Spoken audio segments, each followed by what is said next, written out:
진실추적자 사건 반장 시작합니다. 이 카레 돈가스를 배달시켜 먹고 너무 만족스러웠던 여성 손님이 있었습니다. 이 배달 앱에 들어가서 리뷰를 남겼죠. 너무 맛있어요. 앞으로 자주 시켜 먹을 것 같아요. 자, 문제는 그 다음. 이 돈가스 가게 사장의 답글이었습니다. 자, 자주 시켜 먹겠다는 말보다 더 좋아하는 말은 오빠 저 혼자 살아요입니다. 망하려고 작정했습니까? 혼자 살면 뭐 어떻게 하시려고요? 야, 이런 경우는 말이죠. 가게가 망한다고 한들 다른 누구를 원망할 수는 없을 것 같습니다. 자, 오늘 준비한 사건 해시태그로 소개 올리죠.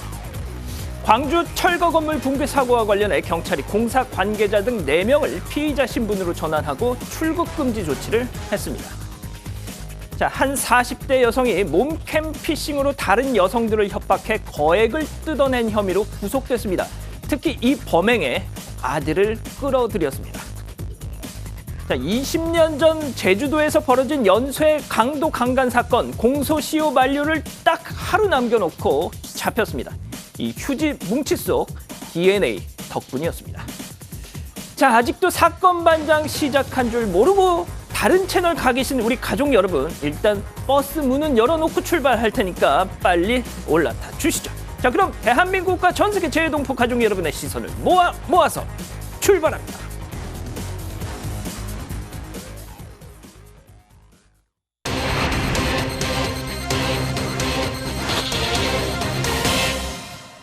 열일곱 명의 사상자를 낸 광주 건물 붕괴 사고 현장의 공사 관계자들이 피의자로 경찰에 입건됐습니다. 18년 만에 나타나 아들을 몸캠 피싱 사기에 끌어들인 비정한 엄마가 경찰에 붙잡혔습니다. 오늘의 주요 사건을 정리합니다. 자, 오늘도 변함없이 사건 반장 시작합니다. 사회부 홍지용, 이도성 기자, 그리고 양지열 변호사, 박상희 소장, 그리고 또 수아 선생님 나오셨습니다. 안녕하세요. 안녕하세요. 예. 제가 이 두 가지 소식을 또 전해드리면서 오프닝을 또 시작하겠습니다. 자, 먼저 박상희 소장님, 지금 우리 가족 여러분들이 방송이 시작됐는데도 역시 평소보다 조금 늦게 들어오고 계시는데 아직도 이 3시에 시작한다는 걸 당연히 뭐 적응이 안 되시겠죠. 광고 좀 부탁하겠습니다. 세게 해주세요. 들어오기 전에 저한테 광고를 하라고 엄청난 명령을 내리셔서 제가 생각을 해봤는데 이런 생각이 들었어요. 그 시청자 여러분, 저희 사건을 다 쓸어오는 프로가 무엇이죠? 그러면 사건 반장이잖아요. 싹쓸이. 괜찮지? 아니면 얼굴 빨개지시는 거 같아요. 너무 빨개졌어. 내가 부끄럽지. 예, 지금 막 이 구조정 시즌이 막 지금 난리가 났습니다. 열심히 했잖아요. 네. 정말 감사드립니다. 좋았어요, 예, 진짜. 좋았어, 쌍쓰리. 근데 저기 반장님 그 얘기할 때 버스 문 열어놓고 출발했으니까 빨리 타달라는 얘기를 그래서 저희가 사건 반장인데 안전을 위해서 다음 정류장에서 타주십시오. 이렇게 좀 죄송합니다. 문 열고 가는데. 제 불찰입니다. 네. 또 저렇게 또. 자, 그래서 아무튼 뭐 소장님은 소장님이고 또 변호사님도 또 한 가지 소식이 있는데 이혼 전문 변호사가 되셨습니다. 축하드립니다. 어감이 좀 이상하지만. 예. 아니 그거 뭐 굳이 축하까지. 예, 그러니까 어감이 좀 이상한데. 왜요? 이혼 전문 변호사. 이혼을 많이 할 수 이혼을 제가 전문으로 한다는 얘기는 아니에요. 그러니까 이거를 설명을 드려야 될 것 같은데 대한변호사협회에서 전문이란 말을 붙여도 되는 걸 그냥 붙일 수는 없고요. 그러니까 전문이라는 자격을 따야지 전문이라는 걸 쓸 수가 있습니다. 저도 나름 수업도 듣고 했던 겁니다. 예. 그러시구나. 뭐 이혼을 많이 할수록 좋은 건가요, 그럼? 아니 많이 꼭 필요하신 분들은 이혼도 이제 선택이고, 그렇죠. 그것도 힘겨운 과정이니까 그렇죠. 가능한 그 아픔 같은 것도 최대한 줄여들 수 있도록 노력을 하겠다 이겁니다. 예. 알겠습니다. 자, 일단 이 정도로 정리하겠습니다. 첫 번째 전해드릴 소식부터가 조금 안타까운 소식이어서 조금 이제 웃음기를 접기로 하죠. 자, 첫 번째 사건 체크포인트 짚어보죠. 붕괴 징조는 있었다. 자, 오늘 오전 광주경찰청이 이 광주 동구 건축물 붕괴 사고 관련한 관련자들을 입건을 했다고요. 네, 현재까지 4명이 입건됐습니다. 14명 정도 조사했습니다. 공사 관계자와 목격자를 포함한 수치입니다. 그중에 4명 입건됐는데요. 공사하는 철거업체 관계자, 그리고 감독해야 되는 감리자 등을 포함해서 4명입니다. 일단 현재까지는 업무상 과실치사상 혐의가 적용됐고요. 출국금지 조치도 같이 내렸습니다. 일단 경찰은 현장에서 그러니까 적절한 안전조치를 하지 않은 정황을 일부 확인해서 현재까지 입건했고요. 그 외에도 철거가 제대로 감독이 됐는지, 철거 계획서대로 철거됐는지 계속 수사를 벌이고 있습니다. 특히 철거를 맡은 업체가 다른 업체에 하도급을 다시 준 정황도 확인하고 있습니다. 현장에 계약을 맺은 업체가 아니라 다른 업체 직원도 있었다고 보고 있습니다.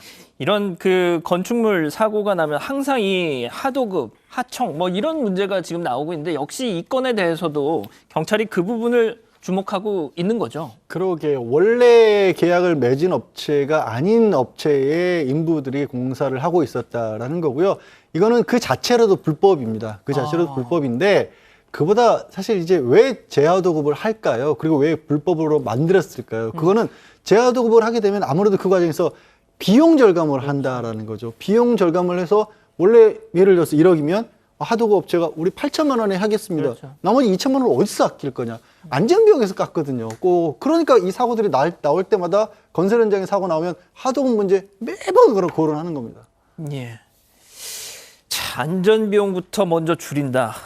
자, 그런데 오늘 아침에 이런 기사가 났더라고요. 이 철거 건물 이 감리업체 대표가 이 경찰 압수수색을 받기 전에 사무실에서 뭔가를 이렇게 빼돌리는 듯한 뭐 그런 장면이 잡혔다는데 이게 무슨 소리죠? 네, 일단 앞서서 홍 기자가 이 입건된 사람 중에 한 명이 이제 감리업자라고 설명을 했는데요. 실제로 이제 이 철거되던 그 건물을 담당하는 그 감리업체의 대표가 있습니다. 경찰은 이 대표의 사무실 등 여러 곳을 압수수색을 벌였는데 여기에서 이제 컴퓨터와 감리 계약서 등을 확보했습니다. 그런데 문제는 경찰이 압수수색을 하기 전에 이 대표가 사무실에 들러서 그 안에서 뭔가를 하는 듯한 이런 모습이 CCTV에 담겼던 겁니다. 이 문제는 이 압수수색을 받기 한나절 전이거든요. 이때 이제 사무실에 들러서 무언가 했다는 거는 아마 그 안에 증거인멸이 이루어졌을 가능성, 어떤 자료를 미리 치웠을 가능성도 충분히 있다. 그런 게 보이는 상태인데요. 일단 이 대표는 업무상 과실치사상 혐의로 조사를 받고 있는 상황입니다. 자, 그리고 또 참 안타까운 꼭 이런 일이 나옵니다. 이 사건 당일날 말이죠. 뭔가 이상한 낌새를 눈치채고 그러니까 해당 관청에 전화를 한 시민이 있었다는 겁니다. 자, 그 시민 이야기 잠깐 들어보시죠. 이번에 2층 아마 5층 된 것 같거든요. 버튼이 다시 떨어지면서 수술하는 소리에 지금 안전장치를 아무것도 안 한 상태에서 위험하겠다 싶어서 구청에 전화를 했어요. 전화해서 빨리 조치를 해달라. 여기는 인도다. 사람 지나가는데 뺄 수도 없다. 급하게 자기도 끊고 조합에다 바로 이야기한다고 그러고 끊었던 것 같아요. 자, 그러니까 그 신고 전화를 받고 만약에 바로 무슨 조치를 했더라면 최소한 이 정류장 위치도 조금만 이렇게 이동을 했더라면 이런 참사가 없었을 거란 얘기가 나오는 거잖아요. 그렇죠. 전부터 민원이 여러 번 들어갔다고 해요. 구청에도 전화 신고가 들어간다거나 방금 전에 인터뷰를 보신 것처럼 여러 번 지적이 있었다고 합니다. 하지만 버스 정류장만이라도 옮겼더라면 그렇더라면 저렇게 큰 인명피해는 막을 수 있었을 텐데라는 좀 우려와 아쉬움의 목소리가 나올 수밖에 없는 이유죠. 그런데 이 상황에 대해서 당시 구청 관계자가 나중에 한 언론을 통해서 밝혔습니다. 공사를 한다고 버스 정류장을 옮기는 절차는 없다 이렇게 밝혔어요. 그러니까 구체적으로 판단하면 일단 철거업체가 협조 공문을 보내면 옮기는지 검토할 수 있는데 이번에는 그런 요청이 없었기 때문에 결론적으로는 옮기지 않았다는 뜻입니다. 예. 자, 뭐 광주 동구청장이 관련해서 뭔 인터뷰를 했어요? 네, 한 라디오 프로그램과 인터뷰를 했는데요. 이런 시민들의 제보가 이어졌다라는 것도 인정을 했습니다. 그래서 자신이 이제 동구청장이 보고받기로는 제보를 받고 현장에 나갔는데 이 철거 방식이 위험하다라는 제보였는데 이미 갔더니 철거가 끝난 상황이라고 했습니다. 그리고 뿐만 아니라 어떤 이상 위험 신호 같은 게 있어서 돌덩이가 계속 떨어지는데 안전장치가 없다 이런 신고도 들어왔는데 그 이후에 이 지자체에서 적절한 조치를 하지 못했다라는 거는 인정을 했습니다. 그뿐만 아니라 교통안전대책이나 차량 통제 등 이런 것만 이루어졌어도 무고한 시민이 희생되지 않았을까 생각한다라면서 어느 정도 잘못된 점이 있었다는 걸 인정을 한 것 같습니다. 근데 지금 뭐 이 기자가 얘기한 그런 워딩만 들어보면 약간 남 얘기하는 것 같은 유체이탈 화법처럼 들려요. 하하, 예. 아무튼 이번 사고 원인을 두고 제일 많이 나오는 분석이 그 철거 방법이었죠. 일단 전문가 얘기 한번 듣고 가시죠. 당연히 위에서부터 아래로 철거하는 것을 기본으로 해서 이제 계획서가 작성이 되는 겁니다. 그런데 실제 이제 시공 과정에서는 이 계획서를 그대로 준수하지 않고 좀 빠른 시간 내에 공사를 좀 이제 하다 보니까 아마 밑에서 현재 그 밑에 층이나 중간 층을 아마 그렇게 철거를 하면서 아마 공기 단축을 했던 걸로 아마 그렇게 이제 결국은 가장 문제가 이제 돈이잖아요. 이제 저가로 수주를 하는 게 가장 큰 문제인 거죠. 그래서 이 저가로 수주를 하다 보니까 그 철거 업체 입장에서는 뭐 이제 장비도 조금 써야 되는 거고 사람도 조금 써야 되기 때문에 그러려고 보면 이제 공사 기간을 단축하는 거죠. 아니 변호사님, 보통 그 젠가라는 거 있잖아요. 이 블럭 쌓아놓고 밑에서부터 막 이렇게 막 빼는 거. 아니 그럼 무너지잖아요. 근데 이게 말이 됩니까 이게? 그러니까 젠가도 잘 하시는 분은 아슬아슬하게 안 무너뜨리고 위로 올리는데 그거는 놀이고요. 예. 공사 현장에서 그런 위험을 감수하고 그런 공사 방법을 썼다는 거잖아요. 지금 전문가분의 분석은 비용을 아끼려고. 제가 말하는 안전 비용이라고 하는 게 꼭 현장에서 뭘 안전을 하겠어, 뭐 지지대나 이런 게 아니라 이런 식으로 줄이는 것 자체가 위험한 줄 알면서도 공사기간 단축해서 돈을 아끼려고 하다 보면 모든 게 안전비용으로 연결이 되는 겁니다. 그러네요. 딱 그런 일이 벌어졌다라는 거고요. 또 한 가지 의혹 중에 하나가 옆에 아까 이 현장 그림을 보면 흙으로 이렇게 산처럼 쌓아놓은 거 있잖아요. 여기서 이제 공사 작업을 하게 되는데 위에 크레인 같은 거 올려놓고 이 바로 인근에 도로변에 싸다 보니까 먼지 나는 걸 줄이려고 물을 지나치게 많이 뿌린 게 아니냐 그런 의혹도 있답니다. 그래서 그 토산이 무너져 내린 게 아니냐 이런 지금 뭐 추측도 나오고 있습니다. 자, 홍 기자, 이 영상을 참사 당시의 영상을 보면 정말 간발의 차이로 그 화를 면한 차량들도 몇 대 보였잖아요. 그러니까 말입니다. 하나마터면 진짜 잘못 쓰러졌다면 더 많은 피해가 날 수도 있었는데 가까스로 목숨을 건진 사례들이 많이 있었습니다. 다시 영상 보면서 잠깐 설명드리겠습니다. 당시에 시내버스가 일단 사고를 당하는 장면인데요. 이 CCTV 영상을 보면 바로 옆에 지나가는 통근버스가 한 대 있습니다. 곡성에 있는 작업장에서 작업자 8명과 운전기사까지 9명이 타고 있었는데 바로 옆을 지나가고 그 다음에 무너져서 버스가 빠져나갑니다. 저런 식으로 빠져나가서 그래서 속도를 이제 일단 옆으로 갔으니까 좀 피해가는 좀 어떤 큰 피해를 막았던 상황인데요. 1, 2초 정도의 간발의 차이였고요. 그리고 영상 보면 바로 뒤에 경차 한 대도 보이는데요. 건물이 무너진 다음에 바로 뒤에 멈춰 섭니다. 그래서 사고를 피했고요. 그 다음에 후진해서 현장을 빠져나갔는데요. 조금만 그 공사 잔해가 잘못 떨어졌더라면 저 다른 차들까지도 위험에 빠질 수 있었습니다. 자, 소장님, 일단 그 유가족들 사연이 지금 계속 뭐 공개가 되고 있는데 네. 좀 소장님께서는 개인적으로 좀 어떤 사연들이 좀 그러니까 저는 이제 아이의 엄마다 보니까 아무래도 이 엄마들의 그런 비통함에 제일 마음이 가는 거는 사실인데 뭐 사실 슬프지 않은 가족이 한 가족도 없겠죠. 아무런 잘못도 없이 진짜 마른 하늘에 날벼락이라는 말이 이럴 때 쓰는 거잖아요. 근데 외아들을 잃으신 어머니가 계시다고 합니다. 근데 그 아들이 사고가 나기 전에 우리 아들이 앞바퀴를 넘어서면 가족 사진을 찍자 그렇게 얘기를 했는데 그 약속을 못 지켰고 또 이제 1년 동안 찍은 사진이 또 다 마스크 쓰고 있는 사진이라서 그 사진을 보면서 내가 이 그리움을 평생 어떻게 달래냐라고 얘기하시고 오열하셨다고 하는데 참 저 같으면 못 참을 것 같아요. 예. 자, 그리고 또 오늘 석간신문을 보니까 그 버스 운전기사분은 일단 뭐 중상을 당하긴 했지만 일단 그 지금 치료를 받고 있다던데 네. 그 사고 당시 상황에 대해서도 또 증언을 했더라고요. 네, 그러니까 이제 이 맨 처음에 아마 이렇게 건물이 무너지는 걸 보신 것 같아요. 그래서 순간 이걸 빨리 피하고 싶다라고 했는데 앞으로 가자니 사람이 있었고 옆으로 가자니 다른 차가 있었다고 합니다. 그래서 못 피하셨는데 1시간을 깔려 있던 거예요. 근데 손발이 다 움직일 수 없게 깔려 있기 때문에 이분도 지금 굉장히 큰 뭐 부상이 있으십니다. 예.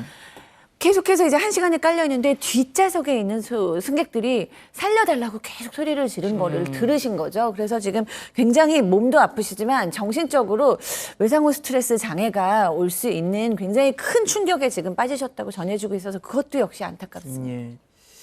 그 버스 앞쪽에 앉은 승객 7명은 그 저 건축물이 붕괴되는 순간 그 가로수 플라타너스 나무가 완충 작용을 해주면서 기적적으로 그렇게 사셨다는 이런 또 보도도 나오고 있죠. 자, 첫 번째 사건 일단 이렇게 마무리하고요. 오늘 두 번째 사건 체크포인트 짚고 갑니다. 이건 또 뭘까요? 나체 사진 주면 대출이 가능하다. 이 기자 이게 뭡니까 이게? 네, 돈이 급한 사람들에게 특히 여성을 상대로 돈을 빌려주겠다라면서 대신 담보로 나체 사진을 요구했습니다. 이런 나체 사진이 있어야 돈을 갚을 수 있다라는 이런 논리로 범죄를 저질렀던 건데요. 이 범죄 저지른 일당 모자 사이였습니다. 엄마와 아들입니다. 이 40대 여성 그리고 10대 아들이 함께 범죄를 저질렀던 건데요. 이 사람들은 지난달 23일에 한 피해자의 신고로 경찰이 수사를 돌입했고요. 지난 4일에 한 PC방에서 아들이 먼저 체포됐고 경찰은 이 아들을 통해 이 여성을 한 지역으로 유인을 해서 결국 잠복 중인 경찰에 체포가 됐습니다.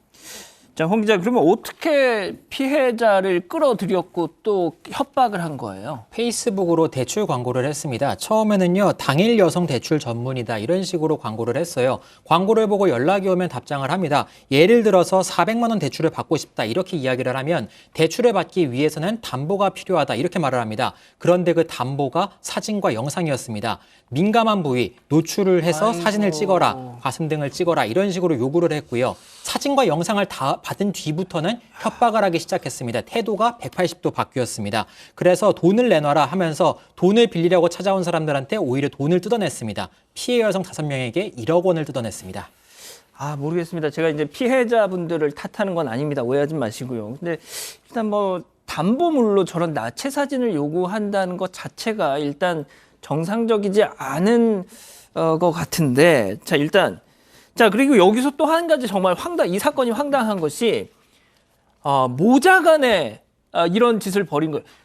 보통, 부모가 어떤 범죄 행각을 벌이면서 자식을 끌어들이진 않잖아요. 예? 일단 이 두 사람의 관계가 뭐 저희가 일반적으로 생각하는 그런 관계는 아니었던 것 같습니다. 그래요? 일단 10대 아들이 돌도 되지 않았던 시기에 일단 어머니는 아들을 떠났고요.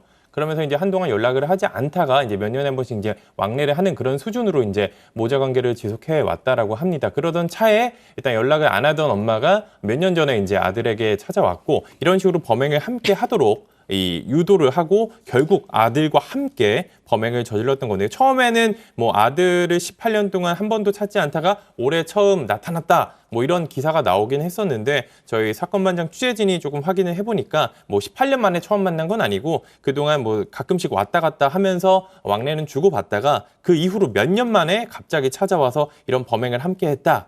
이랬던 것으로 이제 경찰이 조사한 것으로 확인이 되고 있습니다. 소장님, 네. 저게 엄마일까요? 저는 이럴 때 진짜 제가 이런 심리학적인 이론을 알고 있는 제 자신이 너무 고통스러워요. 차라리 그냥 몰랐으면 좋겠어요. 왜냐하면 이 아이가 제가 이 아이를 두둔하는 건 아닙니다. 왜냐하면 이 아이가 지금 범죄를 저질렀기 때문에. 근데 이 아이가 그 엄마한테 어떤 마음이었고 얼마나 간절했을지를 저는 알겠는 거예요. 그러니까 학대당하거나 버려지는 아이들이 엄마를 다시 만나면 굉장히 매몰차게 대하거나 모른 척하거나 인연을 끌고 싶을 것 같지만 그러지를 못해요. 그만큼 엄마가 너무 간절하고 또 떠나는 게 너무 무섭고 혼자 되는 게 두렵고 엄마가 너무너무 간절하기 때문에 대부분 아이들은 엄마를 날 때리더라도 버리더라도 잘 못 떠나요. 엄마들은 대부분 저도 그렇습니다. 자식을 위해서 뭐든지 하잖아요. 사실 그렇죠. 목숨까지도 바치잖아요.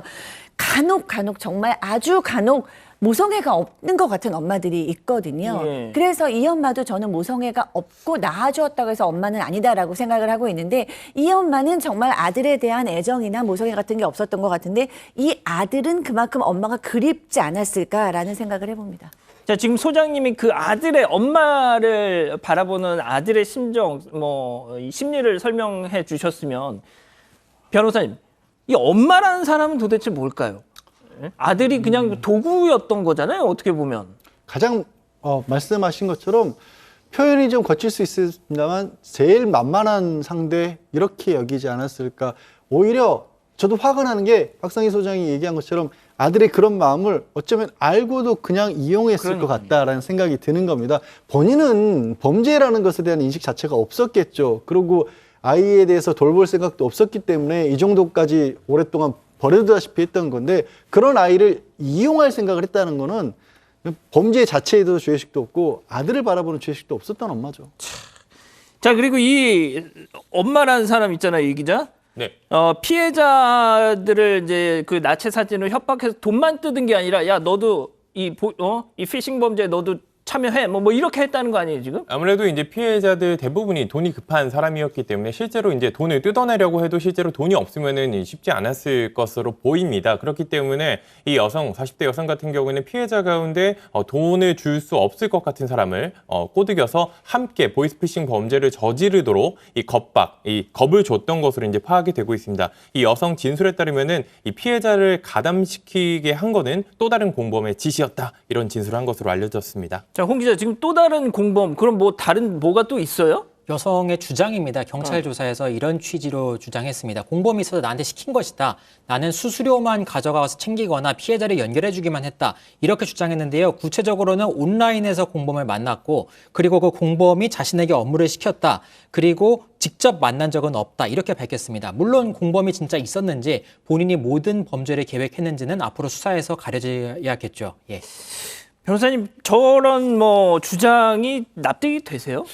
저는 점검을 해볼 필요가 있다라고 생각이 드는 게 돈을 뭐 실제로 건네진 않았다고 할지라도 여성이 아들을 끌어들이기 전이라도 누군가를 협박하고 거기서 추가적으로 또 다른 사람들까지 공범으로 끌어들이고 이런 일을 하기가 쉽지 않을 수도 있거든요. 그래서 누군가 배우의 어떻게 보면 진짜 뭐 같은 사실상 같이 일을 꾸민 사람이라고 해서 누군가의 미룰지는 모르지만 그래도 추가적으로 다른 사람이 있을 가능성은 저는 있다고 봅니다.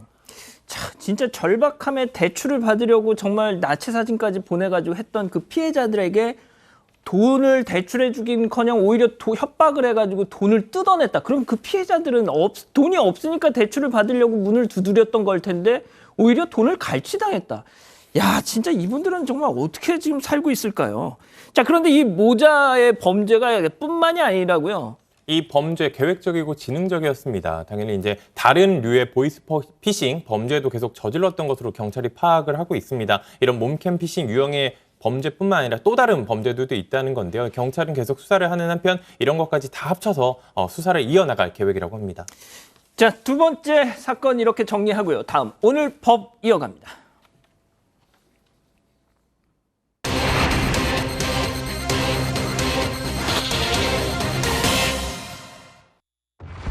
태어난 지 2달 된 영아를 장롱에 방치해 숨지게 한 엄마와 동거인이 항소심에서 대폭 감형을 받았습니다. 청소년이 가해자인 성착취물 제작 배포 재판에서 재판부가 가해자들의 부모를 향해 긴 소신 발언을 내놨습니다. 오늘의 주요 재판을 정리합니다. 좋은 부모의 역할은? 자, 이게 지난달에 사건 반장에서 한번 전해드렸던 사건입니다. 기억이 나는데 내용 다시 한 번만 정리해 주시죠. 네, 제주도에서 벌어진 사건입니다. 중고등학생들이 후배 여학생을 협박해서 나체 사진을 찍게 한다거나 이런 식으로 협박해서 영상과 있던 자료들을 소셜미디어를 통해서 공유했던 혐의를 받아서 재판에 넘겨졌습니다. 일단 혐의는 법정에서 모두 인정했는데요. 어쨌든 아동 청소년 성보호법 위반 혐의로 적용이 돼서 재판에 넘겨졌고요. 일단 피해자가 이렇게 좀 자기가 알고 지내던 선배들에게 협박을 당하고 영상을 내고 이렇게 하면서 극심한 트라우마를 호소했던 사건으로 지난번에 설명드렸습니다. 그렇죠. 자, 가해 학생 중 한 명이 유도 선수였는데 지난달에 열린 결심 공판에 뭐 전국 단위 무슨 유도대에 나가야 된다는 이유로 재판에 안 나가가지고 재판부가 얘 안 오면 내 구속시키 뭐 이런 얘기까지 했었잖아요. 네, 그런 이야기를 했었죠. 피고인 중에 한 명이 이제 유도 선수 유망주라고 하는데 다른 지역에서 열리는 전국 유도대회 선수 자격으로 출전했습니다. 재판받던 와중에요. 그래서 이 불출석 사유서를 제출하면서 이번에 출전하지 못하면 운동선수로서 미래가 불투명하다 이런 이유를 댔어요. 그래서 나오지 않았는데 여기다 대고 이제 재판부는 어이가 없었던 거죠. 어떻게 재판받는 죄가 있을 것으로 보이는 지금 재판받는 사람이 어떻게 이런 일을 하는가라고 이제 그런 취지로 이야기를 하면서 피해자는 삶을 포기할 정도로 언급할 정도로 괴로움을 호소하고 있는데 어떻게 지금 자신의 일이 더 중요한가? 다음에도 이런 행동을 하면은 나는 이 자리에서 구속시키겠다 이런 말을 하기는 했었습니다. 저런 얘기 들으니까 나왔어요? 나왔습니다. 안 나오면 구속될 위기에 있었어요. 이렇게 유도 대회 때문에 안 나온다는 것이 말이 안 되잖아요. 그래서 다음에 안 나오면 구속하겠다고 벼르고 있었는데 나왔습니다. 그래서 2명이 재판에 나왔습니다. 가해 일당이 6명인데 6명 중에 4명은 그전 재판에서 이미 검찰이 구형을 내렸습니다. 단기 2년, 장기 3년의 실형을 구형했고요. 그래서 선고를 기다리고 있고 나머지 2명이 나왔습니다. 유도 선수 출신인 그 가해 학생과 합의를 못한 학생, 그렇게 2명이 나와서 재판을 받았습니다. 그래서 재판부가 이 친구가 나오니까 야, 너 왜 안 나왔어? 지금 직접 물었다는 거 아니에요, 그죠? 네, 맞습니다. 재판부가 이 재판부를 불출석하면서까지 이 대회에 나간 거는 본인 뜻이냐 아니면 부모가 시킨 거냐 이런 식으로 이야기를 했습니다. 근데 여기다 대고 그 피고인은 죄송합니다, 제 뜻이었습니다 이렇게 이야기를 했고요. 여기 이렇게 답변이 나오니까 피해자와 그 가족들의 고통은 생각해봤냐, 사리를 분별할 정도 나이는 됐는데 왜 이런 이기적인 행동을 하냐, 진지한 반성이 뭐냐 이렇게 재차 질문을 이어갔는데 여기에서는 대답하지 않았다라고 합니다. 자, 소장님, 저 정도 나이면 말이죠. 네. 방금 이 기자도 얘기했지만 사리 분별할 수 있는 나이입니다. 네, 그럴 나이죠. 근데 사리 분별을 지금 못하고 있는 거죠. 그러니까 본인의 미래는 중요한데 한 여자아이의 정신적 충격에 대해서는 생각을 못하기 때문에 뭐 나이가 많다고 해서 모두가 또 사리 분별을 하는 게 못하니까 이런 경우에 부모님이나 변호사께서 옆에서 좀 알려줬어야 되는데 다 같이 잘 분별하지 못한 느낌이 있죠. 자, 재판부가 이 부모들 역시 그냥 그 아이를 솔직히 그렇게 키운 건 또 부모잖아요. 그러니까 재판부도 부모에 대해서 뭔가 좀 일가를 했다고요. 네, 재판장이 이제 부모들에게 이제 이런저런 이야기를 했는데 자신도 이제 자녀 둘을 가진 아버지라고 밝히면서 이야기를 했습니다. 과연 이 아이들이 자라날 때 중요한 게 뭐겠냐? 이게 다른 사람과 어울려 사는 법을 배워야 하는데 단지 어떤 능력과 재력으로 이 아이들의 문제를 해결해 주려고 하지는 않았느냐, 이렇게 반문을 하면서 우리 어른들로서 이제 다른 사람들을 배려하고 이해하고 도와주고 이런 걸 배워야 자식들도 본받지 않겠느냐. 탄원서나 합의 이게 끝이 아니라 정말 지나친 사랑 때문에 자녀를 망치고 있진 않은지 다시 한번 생각해봐라. 그게 부모 역할 아니겠느냐, 이렇게 이야기를 했습니다.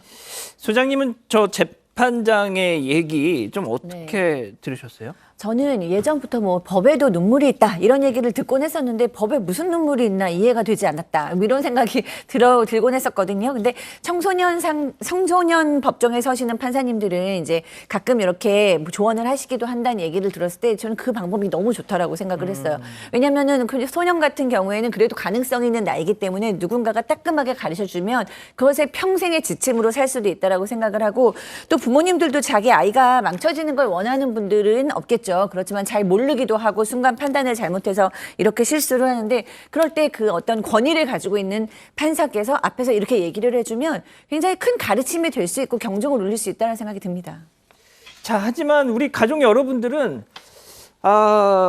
좀 걱정하는 것이 판사님이 저렇게 말씀을 하시고 아주 또 관대한 판결을 내릴까 봐 그걸 또 걱정하고 계세요. 예.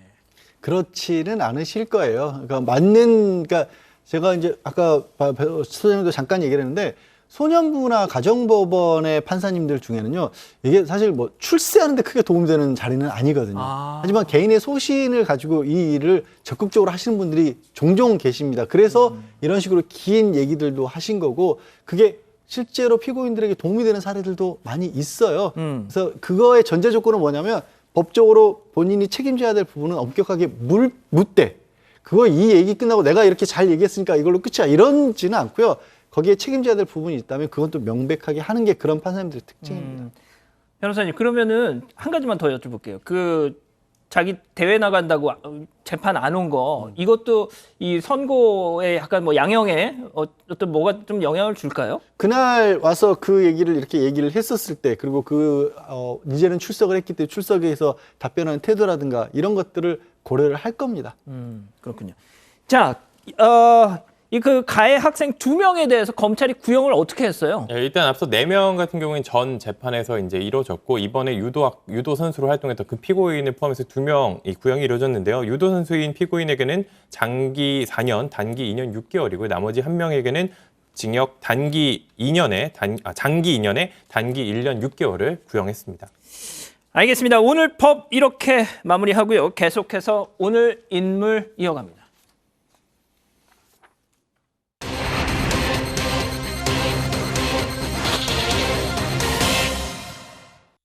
농지법 위반 혐의를 받는 기성용 선수에 대해 경찰이 불송치를 결정했습니다. 20년 전 제주도에서 벌어진 연쇄 강도 강간 사건의 범인이 DNA 분석으로 붙잡혔습니다. 오늘의 주요 인물을 정리합니다. 아, 목소리 적응이 안 되네요. 네, 적응이 안 되네. 자, 오늘 인물 체크포인트 짚어보죠.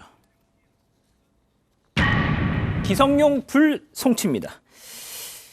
자, 기성용 선수 부자가 받고 있었던 이 농지법 위반 혐의 저희가 전해드린 적도 있었는데 일단 부자가 받고 있던 혐의부터 좀 정리해 주시죠. 농지법 위반 혐의가 왜 적용돼서 입건됐었냐 하면요. 일단 몇 년 전 사건이 시작됐어요. 그러니까 당시에 광주에 땅을 샀습니다. 기성용 선수 부자가 그러니까 아버지와 아들이 땅을 샀는데 이 땅이 농지였습니다. 그래서 50억 원어치의 땅들을 샀는데 이 농지들이 상당수가 이제 그냥 방치되거나 혹은 농업 경영 계획서를 제출해서 땅을 사야 되는데 이 계획서대로 제대로 운영이 안 된 겁니다. 쉽게 말해서요.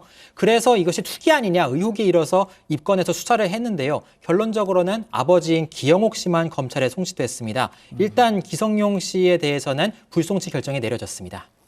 자, 그러면 기성용 선수 경찰이 불송치를 결정한 이유가 뭘까요? 일단 경찰에서 혐의점을 잡고 이제 수사를 하다 보면은 그의 어떤 혐의를 밝힐 수 있는 증거가 있어야 됩니다. 근데 이 경찰 수사 과정에서 그런 부분을 좀 찾지 못했던 것 같아요. 이 경찰은 기성용 선수가 농지 구매 과정을 했을 때 그 당시 의혹이 불거졌을 때도 그랬지만 이 기 선수 같은 경우는 영국에 있었습니다. 그럼 영국에서 어떤 식으로 관여를 해서 어떤 혐의가 있다라는 거를 증명을 해야 되는데 이 부분을 알아내지 못했던 것 같아요. 그래서 직접적으로 관여한 정황을 찾을 수 없었기 때문에 기 선수에게 책임을 물을 수 없었다라는 입장으로 알려졌습니다. 자, 변호사님 그 고향이 전남 순천이시죠? 네. 그 기성용 선수도 고향이 순천이잖아요. 그랬어요? 예, 예. 아니, 그러니까 이 기성용 선수 이 순천에 랜드마크 빌딩이 있대요. 근데 성용 빌딩이라는 게 있답니다. 네, 전 모르고 있었습니다. 아, 모르셨어요? 네. 예, 지하 2층, 지상 10층짜리 예. 빌딩인데 예. 그게 기성용 선수 소유라고 하더라고요. 예. 그래서 그게 순천에서 가장 높은 빌딩이다 해서 뭐 랜드마크다 이런 얘기까지 나온다는데 저는 알고 계신 줄 알고 여쭤봤습니다. 자, 근데 이 처음에 기성용 선수가 이 의혹이 불거졌을 때 아버지가 그러니까 기영옥 씨가 축구센터 건립하겠다고 얘기를 하길래 아버지 그러세요. 그럼 자기는 이제 돈만 보냈다. 뭐 이렇게 얘기를 했었지 않습니까? 예. 그러면은 지금 뭐 불송치 결정이 난 거 보면 그 부분을 받아들인 거군요. 그렇죠. 조금 전에 이제 이 기자가 얘기한 것처럼 그때 당시에 영국에 있었고 또 기성용 선수 같은 경우도 이 사건 말고 미담 중에 하나가 아버지에게 축구에 굉장히 절대적으로 의존을 하고 부자가 굉장히 그 아들의 어떤 축구 인생을 함께 계획했던 그런 사이로 알려졌었지 않습니까? 그런 경우에는 거의 아버지 얘기가 좀 절대적인, 좋은 의미에서 절대적인 어떤 방향이었을 것이고 예를 들어서 무슨 투자를 해서 상가 건물을 짓는다 그러면 아버지 거기 진짜 돈 많이 되는데요? 이런 거 물어볼 수도 있는데 축구센터를 짓겠다고 하는데 그거를 아들의 입장에서 그게 축구센터가 입지가 좋아요? 뭐 나중에 뭐 부동산 땅값이 오르겠어? 이런 거 따질 사이는 아니잖아요. 그래서 아마 이 경찰이 보기에도 실제로 돈만 보냈을 것으로 그렇게 판단을 한 거죠. 그렇군요. 자, 그런데 하지만 기영옥 씨는 기소 의견으로 송치가 됐습니다. 네, 기소 의견으로 검찰에 불구속 송치됐고요. 혼자 된 게 아니고 지금 3명이 됐다고 전해지는데요. 토지 임차인, 공무원 이렇게 셋이 됐습니다. 혐의는요. 농지법 위반, 사문서 위조 및 행사, 그리고 직무유기입니다. 근데 사문서 위조는 저는 처음 들어봤는데 이거. 이 농업 경영 계획서 때문에 걸렸습니다. 그러니까 아버지가 아들 모르게 땅을 사서 이렇게 모든 행동을 했다고 결론이 내려져서 아버지가 송치가 됐고요. 그리고 사문서 위조에 대해서도 이 서류를 제출한 행위가 그러니까 써서 낸 것을 허위로 작성을 했다면 이것도 사문서를 위조하고 행사한 것 아니겠느냐라고 판단을 해서 추가로 혐의를 적용했습니다.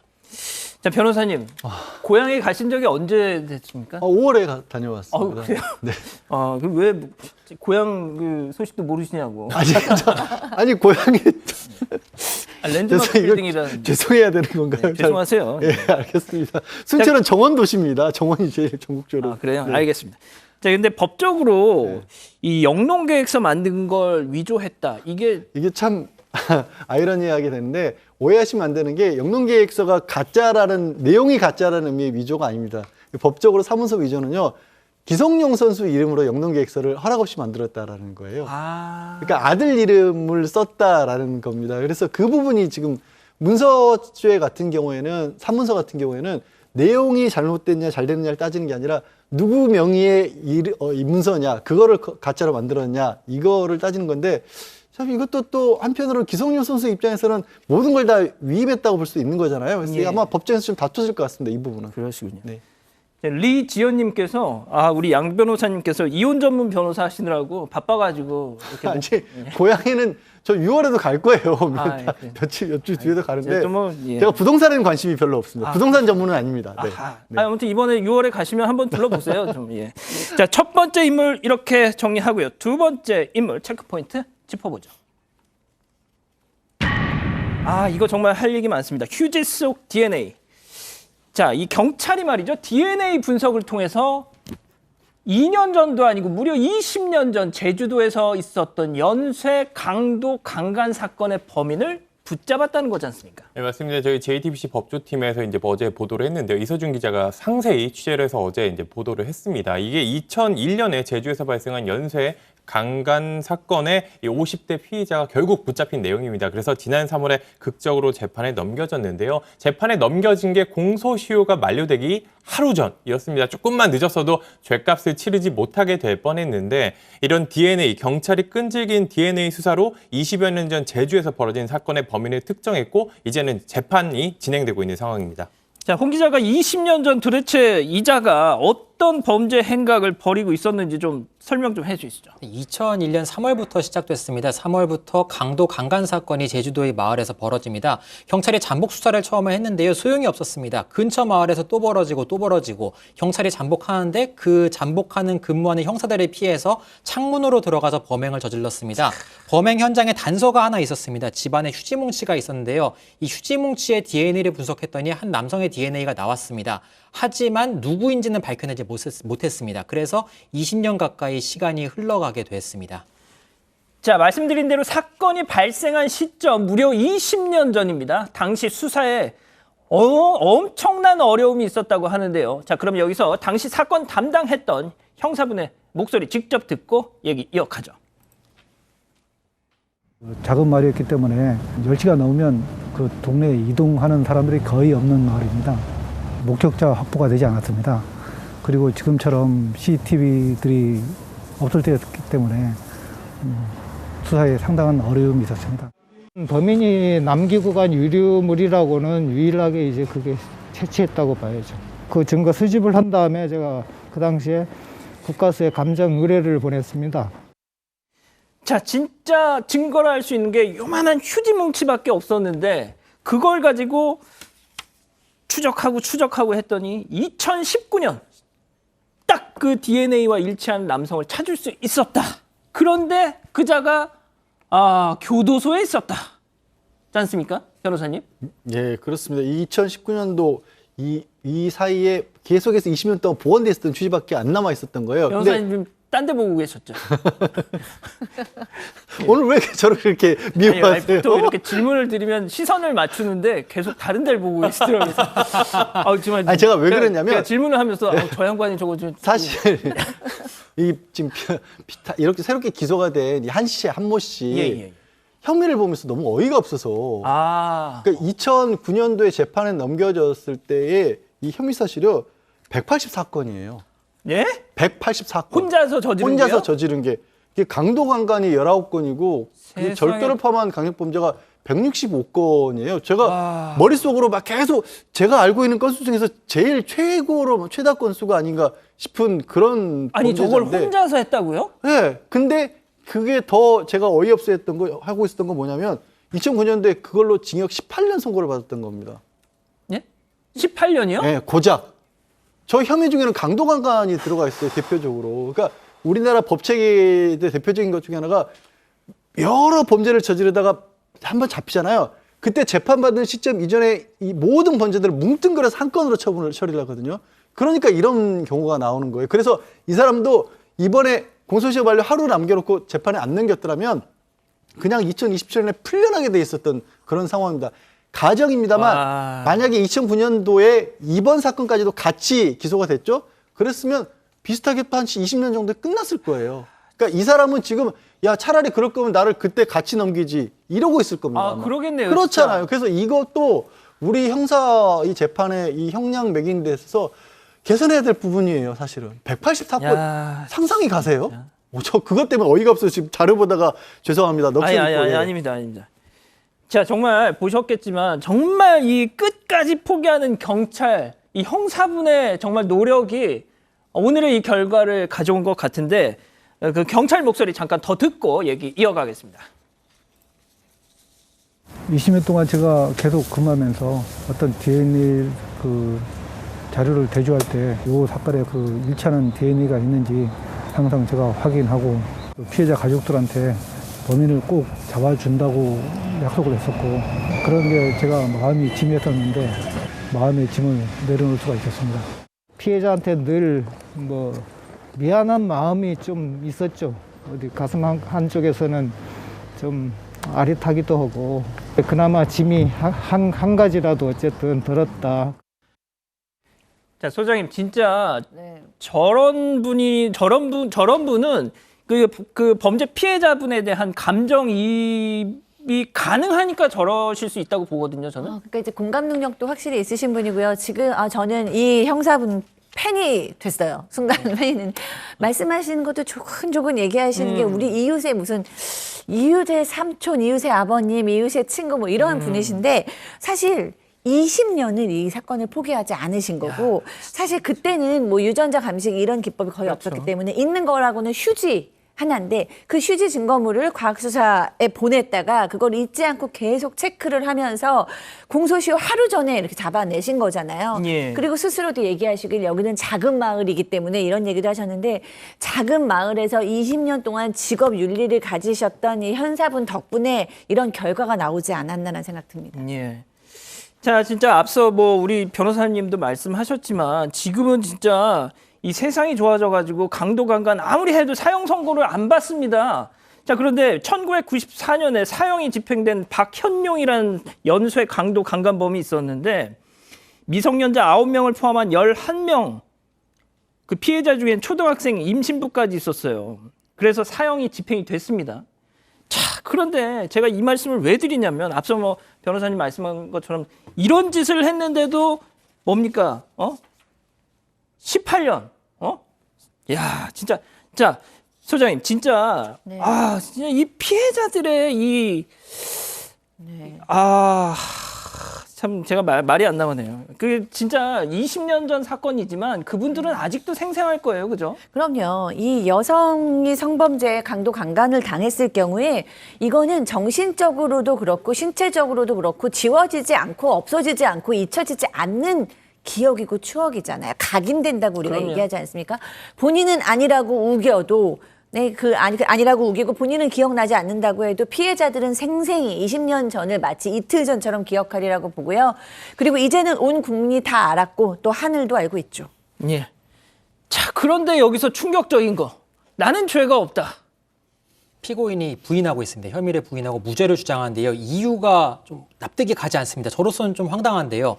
누군가 그 휴지뭉치 있죠. 네. 유일한 증거였던 과학수사의 증거였던 휴지뭉치에 내 DNA를 넣었다. 아하. 그러므로 나는 혐의가 없다. 나는 억울하다. 이런 취지로 주장을 하고 있습니다. 근데 만약 무죄 선고가 나면요. 6년 뒤에 출소합니다. 2009년에 징역 18년을 선고받았기 때문에 2027년에 풀려나요. 그러면 그 뒤에 이제 전자장치, 전자발찌를 5년 동안만 부착하면은 모든 어떤 규제가 끝나게 됩니다.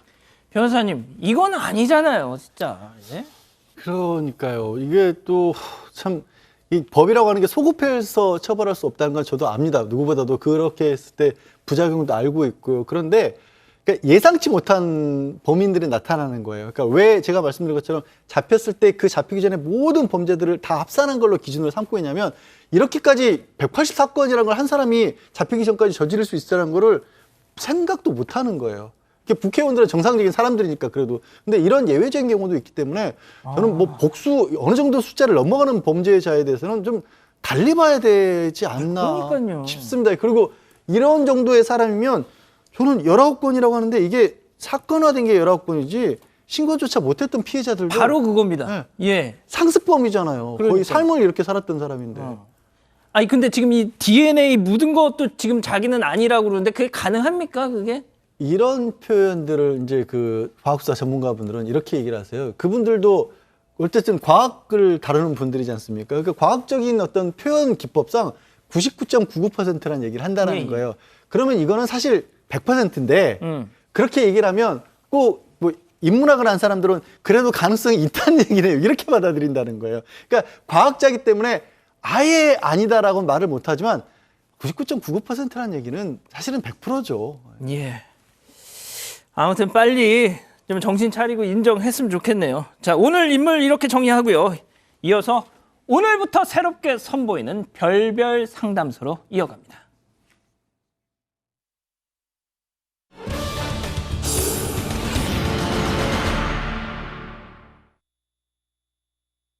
네, 얼마 전 팔순을 맞이했다는 김 씨. 평소 앓고 있던 지병이 있었던 탓에 미리 상속재산을 정리하려고 합니다. 슬하에 아들 둘에 막내딸까지 3남매를 두었지만 장남은 연락이 두절된 지 오래입니다. 함께 살던 큰아들이 재테크를 해준다는 명목으로 동생들 예금과 적금은 물론이고 제 퇴직금에 아내의 개똥까지 들고 야반도주를 했기 때문입니다. 그렇게 집을 나간 지 10년이 넘었지만 사과는커녕 연락 한 번 하지 않았습니다. 남은 재산이라곤 집 한 채뿐인데 큰 아들에게는 단 한 푼도 물려주고 싶지 않습니다. 그런데 혹시라도 나중에 큰 아들이 찾아와서 아이들끼리 재산 싸움이 나는 건 아닐까 걱정이 되는데요. 큰 분란 없이 두 아이들에게만 상속할 수 있는 방법은 없을까요? 자, 오늘부터 새로 선보이는 코너 별별 상담소입니다. 실생활에서 자주 접하게 되는 생활 법률을 쉽고 재미있게 풀어드리겠습니다. 자, 먼저 방금 이 PT를 진행한 뉴페이스 우리 이수진 기자부터 좀 소개를 해드리겠습니다.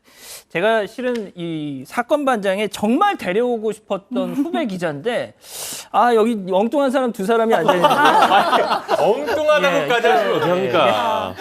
이수진 기자가 이제 사회부를 나가고 다른 부서로 가면서 불발이 됐어요. 아무튼 이 기자 우리 사건 반장 가족 여러분께 조금 인사해보시죠. 네, 안녕하세요. 저는 종로 바닥을 3년 동안 주름 잡았던 전 기동팀 기자 이수진이라고 합니다. 제가 저 자리에 앉아 있어야 되는데 참 지금 오늘 감회가 새롭네요. 알겠습니다. 앞으로 뭐 이도성, 홍지영 뭐 두 사람이 영영 앉아 있을 것도 아니니까 언젠가 뭐 오겠죠 뭐. 네, 언젠간 제 자리가 될 거라고 생각합니다. 이런 답을 원했던 건 아닌데 긴장하고 있어요 지금 두 사람. 알겠습니다. 오늘 고맙습니다. 자, 오늘 앞서 이수진 기자가 PT로 소개한 사연은 한 언론사에서 소개한 사례를 저희가 각색한 겁니다. 자, 조금 더 홍 기자가 자리를 위협받고 있는 홍 기자가 다시 한번 좀 설명을 해주세요. 자리를 위협받는지는 모르겠고요. 사연에 좀 집중을 해보겠습니다. 오늘 사연이 어떻게 각색했냐면요. 일단 두 아들과 딸을 둔 아버지가 있었습니다. 그런데 재산을 나눠야 돼요. 80대가 되고 병이 있어서 몸이 많이 아팠습니다. 그런데 큰아들에게는 한 푼도 물려주기 싫었습니다. 집 한 채 가지고 있었지만 조금 더 떼어주기 싫었습니다. 왜냐하면 20년 전 사건을 설명드리겠습니다.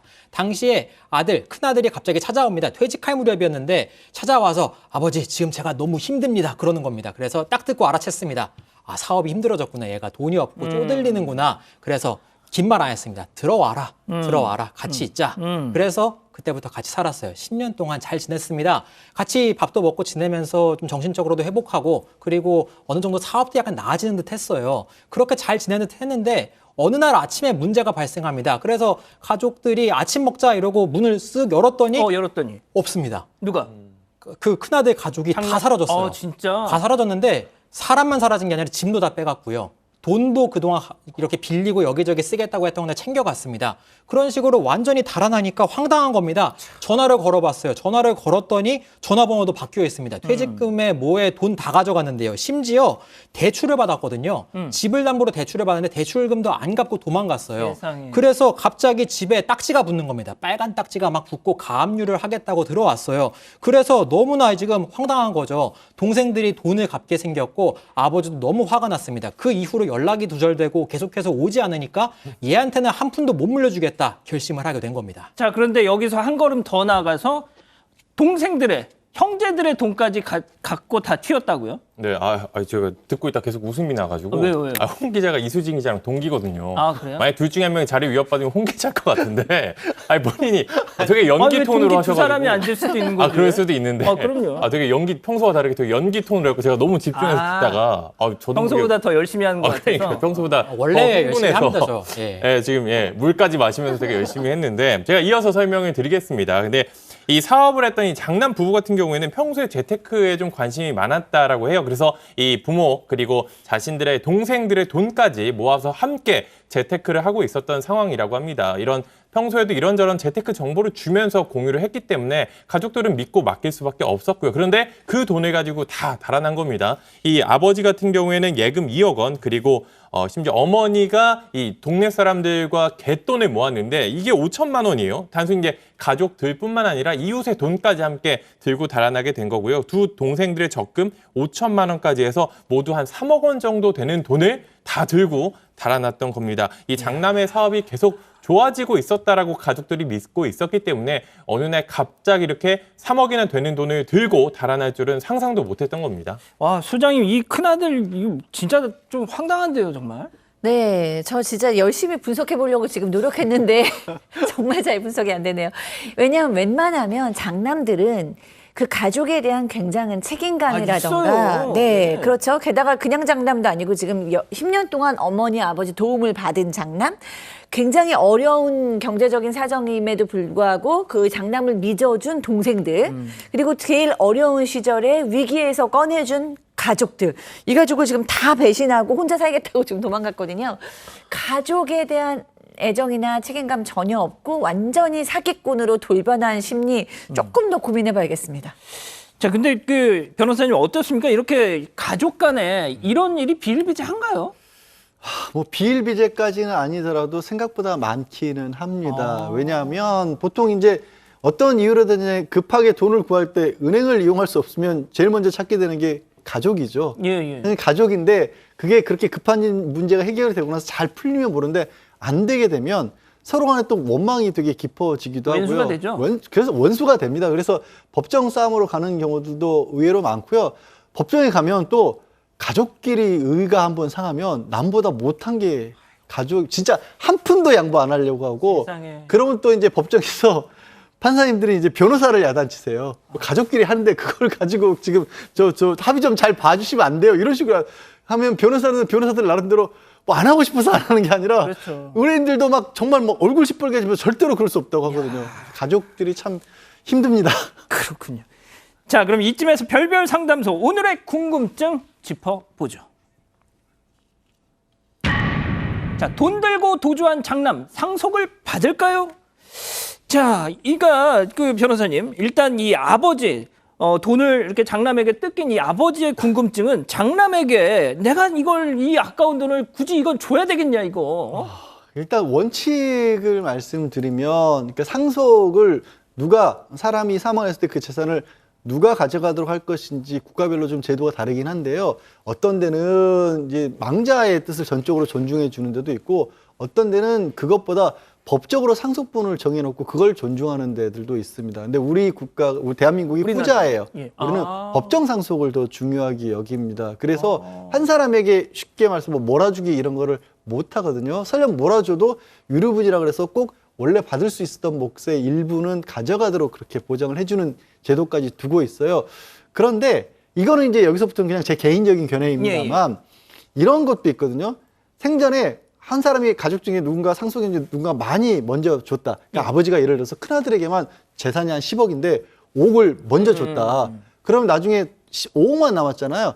돌아가셨을 때 상속 재산을 계산할 때 5억만 재산을 보고 나눠주는 게 아니라 생전에 미리 장남이 가져간 5억까지 합쳐서 원래 10억이 있었던 걸로 계산을 해서 상속분을 나눕니다. 그럼 장남은 원래 가져간 돈이 있잖아요. 그렇게 쪼개면 원래 가져간 돈이 많은 사람은 자기 걸 받아 들어갈 게 별로 없어지는 경우거든요. 그럼 토해내야 되나요? 토해내야 될 경우까지도 생길 수도 있거든요. 근데 그거는 아버지 의사로 생전 증여를 해줬을 때 이렇게 법적으로 돼 있는데, 훔쳐서 가지고 달아난 돈까지도 그렇게 계산을 해야 되는지는 제가 그거는 정확하지가 않습니다. 이건 정확하지가 않은데 그 취지를 본다라면 먼저 많이 가져갔으니까 나중에 상속받을 때는 그 부분만은 법적으로 이제 특별상속인이라고 해서 그 부분을 빼고 계산하는데 이 경우도 적용되는지까지는 잘 모르겠습니다만 가능성은 있어 보입니다. 그렇군요. 예. 자, 이도성 기자랑 홍지훈 기자한테 물어볼게요. 만약에 형제들이라, 그러니까 그 장남의 동생들이라고 만약에 감정이입을 해보라고. 아니, 그냥 무슨, 눈에 보이면 그냥 형이고 뭐고 간에 그냥 멱살잡이라도 해도 지금 될까 말까 한 판에 돈까지 내가 나한테 와야 될 아버지 재산까지 준다. 납득이 될 것 같아요? 생각만 해도 너무 화나죠. 정말 아니 돈 딱지 붙게 만들어서 돈 갚게 만들고 그러고 연락 안 되다 갑자기 상속받을 때 나타난다 그러면 얼마나 화가 나겠습니까? 홍 기자가 확실히 욕심이 많아요. 아니 근데 홍 기자는 외아들이라. 형 없어요? 네, 외아들인데 없는데 약간 몰입해봤습니다. 없는데 있는 척이라고. 이런 때라도 있는 척 해야죠. 그래. 이 기자는. 전 여동생이 있기는 한데 이게 만약 특히 이제 동생도 아니고 형이면은 장남이면은 이 마지로서 뭔가 더 역할을 해야 될 것 같은데 돈을 들고 달아났다? 저는 참지 못할 것 같습니다. 소장님, 근데 엄마 입장에서, 어머니 입장에서는 뭐가 됐든 뭐 당연히 장남 밉겠죠. 하지만 다 배 아파서 난 자식들인데 말이죠. 그러니까 이제 아까 저는 이제 분석이 안 된다. 분석자 입장에서는 참 분석이 어려운데 이제 엄마 입장으로 생각해 보라 그러면 좀 또 굉장히 마음이 넓어지죠. 왜냐하면 나한테 아들이라고 생각을 하면 뭐 이런 생각이 들겠죠. 이 큰 형아가 그래도 너무 어려운데 티도 못 내고 우리 집은 집도 있고 너희는 고정 수입도 있고 월급도 다 받는데 형은 사업하니까 이게 고정 수입도 없고 그리고 뭐 너무 급하니까 이렇게 해서 갔겠지만 다 좋게 되면 찾아와서 무릎을 꿇고 빌겠지. 뭐 이런 식으로 엄마는 어떻게든지 큰아들을 나쁜 사기꾼을 만들지는 못하실 것 같네요. 그렇군요. 자, 변호사님, 그럼 두 번째 유류분으로 인한 분쟁.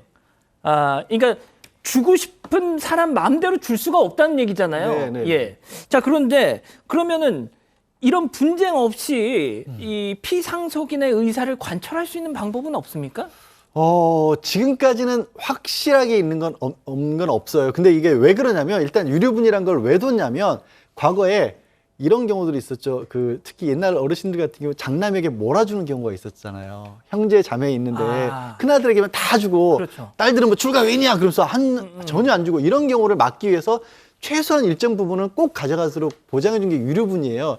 그래서 지금 요즘은 그런 분들이 없으니까 이제 법을 바꿔야겠다라는 얘기도 많이 나오지만 그래도 아직도 있을 수 있다라고 해서 쉽지는 않은 논의인데 최근에는 또 유언대용 신탁이라는 것도 등장을 하긴 했습니다. 그러니까 뭐냐면 생전에 미리 신탁재산을 만들어 놓은 거, 신탁회사에 돈을 맡겨놓은 겁니다. 그래서 판례 중에 일부가 이거는 이 상속재산이 아니라 별도로 신탁해 놓은 거기 때문에 여기서 나눠 갖는 거는 유류분의 대상이 아니다라는 판례가 있긴 합니다만 이게 확실히 아직 정해진 건 아니거든요. 그래서 지금 이 부분도 새로운 논의인 겁니다. 그러니까 유류분이란 게 워낙 엄격하다 보니까 유언대용 신탁이 등장을 하겠는데 법제화된 것까지는 아니어서 요즘 이런 논의가 좀 더 치열해지긴 했습니다. 변호사님, 그럼 짧게 만약 호적을 파버리면요? 호적을 팔 수 있는 방법은 없습니다. 대신 이건 있어요. 정말 나쁜 사람들이죠. 상속받으려고 미리 부모님 해치는 경우 있죠. 부모님을 해쳐서 상속받으려고 하는 그런 범죄자들도 있지 않습니까? 그럴 때는 상속을 못 받게 합니다. 그렇군요. 알겠습니다. 아무튼 참 어려운 문제네요. 별별 상담실 일단은 이번 주 이렇게 마무리하고요. 자, 기다리시던 시간, 중간 광고 시간, 채널 고정, 그리고 리모컨 내려놓으시고요. 30초 뒤에 다시 돌아옵니다.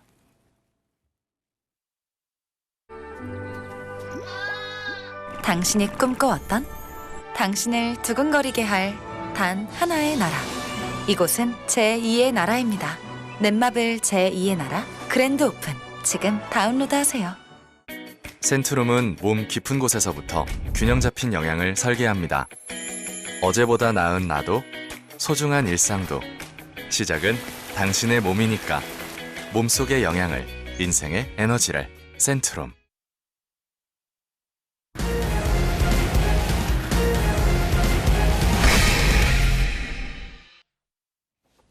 자, 사건 반장 오늘도 인스타 사연 소개해 올리죠. 자, 오늘 사연을 올려주신 사반 가족은 원준 7302님이십니다. 보여주시죠. 자, 그동안 계속 본방사수 인증샷을 올려주셨는데 오늘에서야 소개를 해드리네요. 어제 오윤성 교수님이 오후 3시 시간대 변경 광고를 저렇게 해주시고 있는 장면을 찍어주셨는데, 자, 이 원준 7302님은 아예 알람까지 3시에 맞춰놓고 사건 반장을 본방사수 하신답니다. 그래서 어제 시청률이 높았나 보다. 그죠? 어제 좋았습니다. 예. 기뻤습니다. 예. 정말 제가 우리 사건 반장 가족 여러분을 사랑하지 않을 수가 없습니다. 이러니까. 그래서 제가 복지 포인트도 진짜 아낌없이 메가 박땡, 메가 땡스 영화 관람권 2장. 예. 2만 원 착 날려드리겠습니다. 얼마 남았나요? 예? 얼마 남았나요? 이제 10만 원대로 주지 않았습니다. 아니. 다음은 뭐 홍 기자가 쏠 거 아니에요? 제가 쏘는 거였나요? 제가 선배니까 제가 먼저 하겠습니다. 그래요? 좋아. 저도 하겠습니다. 이거 뭐 누구 바꿔버린다는 얘기가 나오니까 이제 뭐 되게 적극적으로 변한 것 같아요. 살아남기 위해서. 살아남기 위해서. 뭐 마음이 있으니까 가족 여러분들 너무 감사해서 오늘도 댓글 많이 주시고 4,000명 넘게 계시거든요. 그래서 아낌없이 드리겠습니다. 알겠습니다. 자, 사건 사고 속 생생한 현장 소식 전해드리는 사건 현장, 찾아갈 첫 번째 현장 중국으로 가보시죠.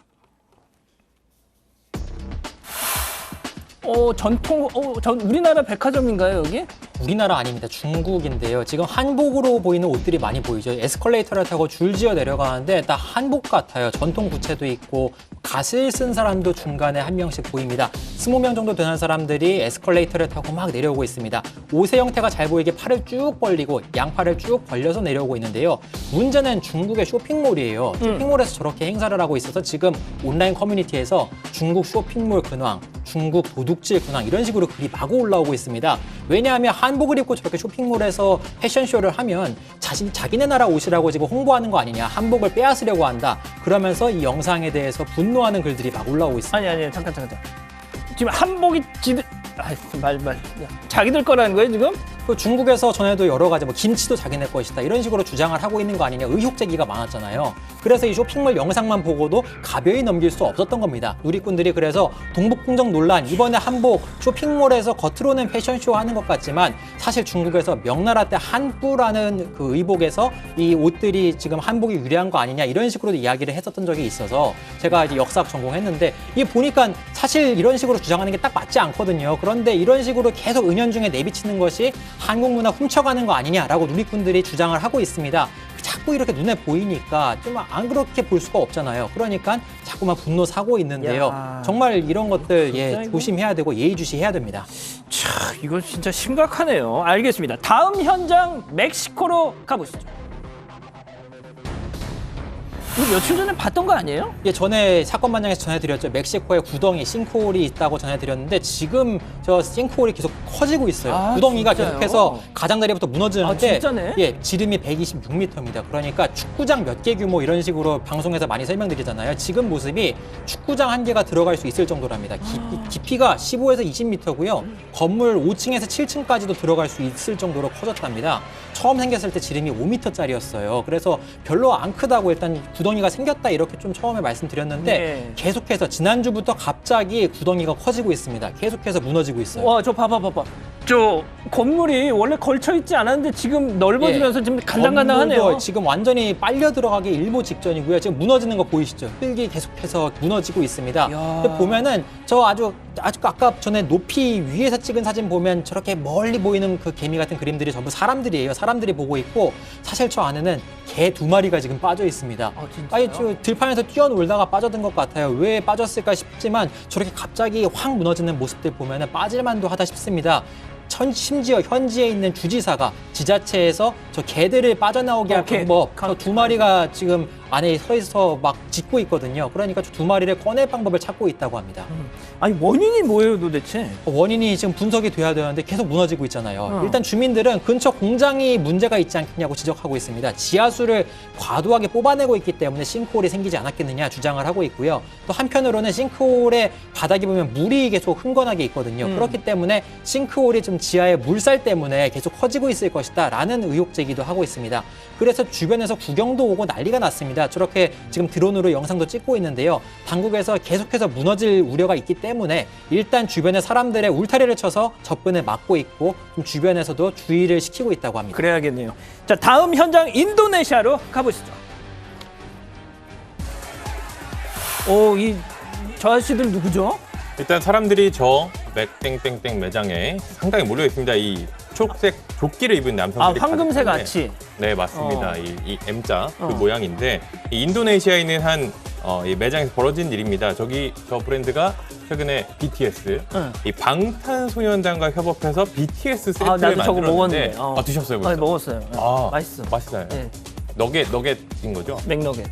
그거를 살려고 저렇게 말하면 안 될 것 같은데. 저기 여기까지만 얘기하고 일단 저렇게 사람들이 엄청 몰려들었습니다. 야, 근데 지금 그 세트, BTS 세트랑 저 사람들이랑 무슨 상관인 거죠? 저게 이제 원래 BTS 팬클럽은 아미라고 그렇죠. 해서 보라색이 상징색인데 저 녹색은 배달 기사들이에요. 음식을 이제 주문을 하니까 라이더분들이 저거를 배달을 하려고 저렇게 몰려든 상황입니다. 근데 이 주문량이 어마어마하다 보니까 지금 사람들도 막 서로 막 자기 성공했다고 나 성공했다 이러면서 저렇게까지 막 되게 기뻐하는 모습인데 저렇게 서로 먼저 음식 배달하려고 이제 수령을 하려고 실랑이도 벌어지고 막 성공하면은 기쁘다고 막 양팔도 벌리고 이렇게 하는데 이 저게 상당히 사람들이 모여 있는 상황이라 그러네요. 위험할 수도 있을 텐데요. 이게 또 이 시국이다 보니까 코로나19 때문에 특히 인도네시아에서는 하루에 7,000명대를 기록하고 있기 때문에 저 BTS 저 세트를 먹기 위해서 이 배달을 하기 위해서 집단 감염 우려가 있어서 저곳 수도 자카르타 그리고 일부 도시의 이제 매장 최소 13곳이 일단 하루 문을 닫았다라고 합니다. 그래서 온라인에서는 저 세트 포장지를 중고로 판매한다는 글까지 올라오고 있어요. 저희 포장지를 돈 주고 사는 건 아니잖아요, 원래. 그래서 이게 뭐 수십만 원에까지 거래가 되고 있다고 하는 걸 보니 BTS가 전 세계적으로 얼마나 인기인지 알 수 있을 것 같습니다. 알겠습니다. 다음 현장 폴란드로 가보시죠. 축구장이잖아요. 네, 축구장 저게 폴란드에 있는 오브 리그가 한창. 저 뭐야? 붙였어요? 뭐예요? 이거 갑자기? 카메라가 이제 공 따라간다고 오른쪽으로 휙 돌리고 있는데 갑자기 오른쪽에서 왼쪽으로 낙하산? 낙하산이에요. 네. 이 사람들도 이 선수들도 어이가 없어갖고 무슨 상황인가 보고 있는 것 같은데 양팀 선수들이 저기 부지런히 뛰고 있는데 갑자기 낙하산이 내려와서 경기가 중단이 됐습니다. 그런데 심판도 보고 이 무슨 상황인가 보고 이제 천천히 다가가는데요. 저 보시 뭘 할 것 같죠? 심판이 다가가서 저 사람이 손에 들고 오른손에 옐로 카드를 옐로 카드를 저거 장난이겠죠? 뭐 약간 어떻게 보면 재치인 것 같은데 퇴장을 레드 카드를 꺼내들어도 이제 할 말이 없을 것 같은데 경기를 잠시 방해했다라는 경고의 의미로 옐로 카드를 꺼내든 것 같습니다. 그렇게 분위기가 어수선해지니까 심판이 약간 센스를 발휘해서 나가라고 저렇게 한 것 같습니다. 근데 저 사람 왜 떨어진 거예요? 일단 인근에서 이제 낙하산을 하고 있던 사람인데 지금 떨어지는 장면 나오네. 네, 저런 식으로 지금 영상이 나오고 있는데 저렇게 스카이 다이빙을 하다가 동호회 회원들이라고 하는데 저렇게 하다 보니까 이 방향을 잃었던 거예요. 방향을 잃어서 줄도 꼬이고 하다 보니까 불시착을 해야 되는데 그렇죠. 노란색 옷을 입은 선수는 위험할 뻔했는데 미끄러지듯이 다행히 아무리 사람이 없는 공간으로 미끄러지듯이 착지를 해서 좀 멋쩍은 듯이 이제 낙하산 들고 떠났는데 1,000명의 관객들이 있었다고 하는데 박수를 짝짝짝짝 받으면서 경기장을 떠났다고 합니다. 알겠습니다. 다음은 동물이 주인공인 터키로 가보시죠. 다람쥐. 네, 다람쥐입니다. 다람쥐가 지금 그 금전 출납기에 이렇게 있습니다. 그런데 사람을 손을 막 툭툭 쳐요. 사람이 뭐 손을 대려고 하니까 지폐에 대려는 순간 자꾸 손을 툭툭 치면서 어떻게 만질 수가 없게 하고 있습니다. 재빨라요. 정말 어떻게 빠른지 이렇게 앞발로 맞고 입으로 물려고 하고 그러면서 두 명이 저렇게 손가락을 대는데 철통 방어를 하고 있습니다. 아니 돈에 손을 못 대게 하려고요? 네, 그렇습니다. 저게 석 달 전에 금은방 주인이 처음 발견했다고 합니다. 그래서 저 다람쥐를 다쳐 있길래 구조를 해서 좀 치료해줬습니다. 그랬더니 그 이후부터는 금은방에서 함께 지냈는데요. 일단 이름도 붙여줬대요. 메모칸이라는 이름을 붙여줬다고 합니다. 메모칸. 그런데 단순한 우연이 아닐까 싶었는데 계속해서 저렇게 출납기를 지키는 겁니다. 좀 현금이 빠져나가지 못하게 지키니까 경비원처럼 행동했대요. 주인의 이야기를 한번 들어보겠습니다. Bu hayvanın demek ki hissediyor ki bu değerlidir, bu kıymetlidir. Ben bunu tespit ettim ve ben onu kasada uzaklaştırıyorum çünkü personeller o kasada müdahale edemiyor, saldırıyor onlara, hatta parmaklarını bile kanattı. 아니 근데 주인도 물겠는데요, 그럼? 주인은 물지 않는다고 합니다. 특이하게도 주인은 뽀뽀를 해도 가만히 있고요. 얌전히 있으면 지금 보시면 저렇게 뽀뽀를 하고 있어도 아주 온순하게 있어요. 애정을 받고 있습니다. 그러니까 자기 주인을 아는 것 같아요. 주인이라고 판단한 것 같고 그래서 금은방 주인은 회복되면 자연으로 돌려보낼 생각이었다고 해요. 그런데 일단 저런 모습을 보면 당분간 함께 지낼 것 같습니다. 주인의 이야기를 조금 더 들어보겠습니다. Memocan ayağında bir sakatlıktan dolayı biraz uzadı bende. Mağazanın içinde bire bire böyle geziyor. Akşam eve götürürüm, yanımda gelir. Kafes kullanmıyoruz. Hani özgür bir hayvan olduğu için. 정말 저렇게 지키고 있으면서 주인에게는 정말 충성을 다 다하잖아요. 저런 반려동물 어떻게 보면 다람쥐가 정말 참 보기 드문 모습인데 어떻게 보면 또 사람보다 낫다 싶기도 한데 잘 모르겠습니다. 저도 저런 다람쥐 있으면 정말 귀여울 것 같아요. 알겠습니다. 자, 오늘 준비한 소식은 여기까지입니다. 사랑하는 사반가족 여러분 행복한 주말 보내시고요. 저희는 다음 주 월요일 별이 3개 오후 3시에 다시 옵니다. 자나깨나 코로나 조심, 안녕히 계십시오.